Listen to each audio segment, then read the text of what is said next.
fursad uma helo qoyskiisa mar walbana wuxuu ku mashquulsan yahay baraha bulshada gaar ahaan Facebook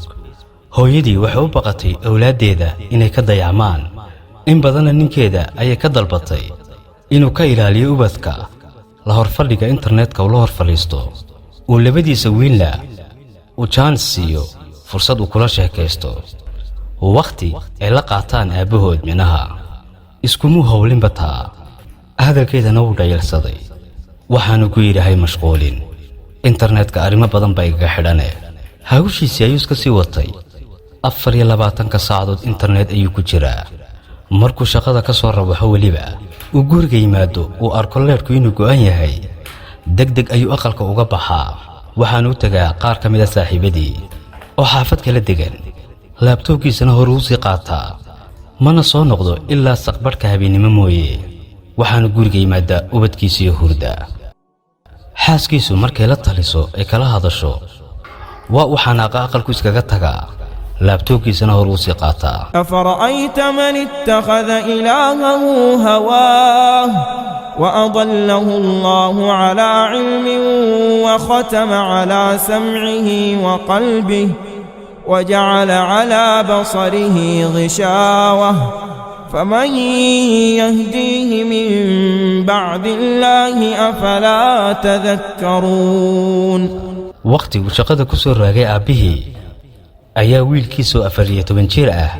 فرتي كمبيوتر كي أبيه وحانو قلي عالم كإنترنت كا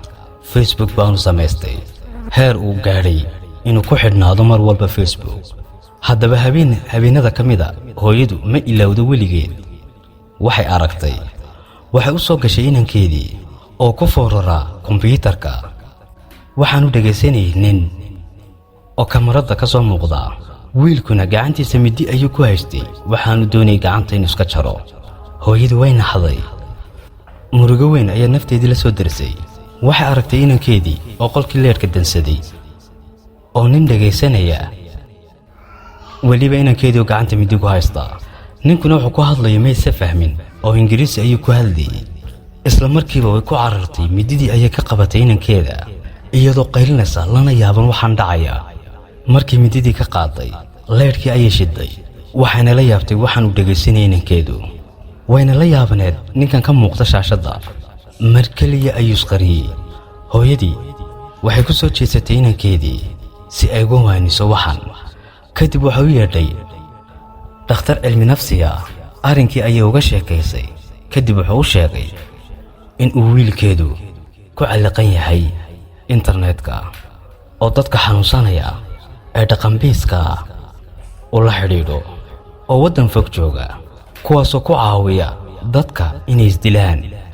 haddaba goortii aabbaha loo sheegay wixii dhacay waa uu ka soo noqday wadadii uu ku socday aabihii kadibna wuxuu raali geliyay xaaskiisii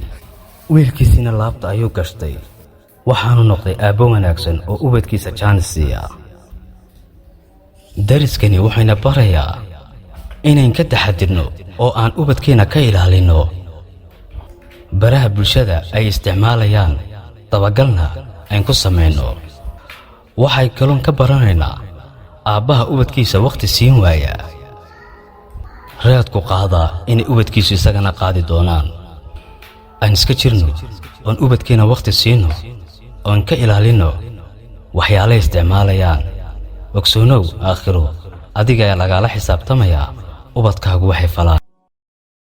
فإذا جاءت الطامة الكبرى يوم يتذكر الإنسان ما سعى وبرزت الجحيم لمن يرى فأما من طغى وآثر الحياة الدنيا فإن الجحيم هي المأوى وأما من خاف مقام ربه ونهى النفس عن الهوى فإن الجنة هي المأوى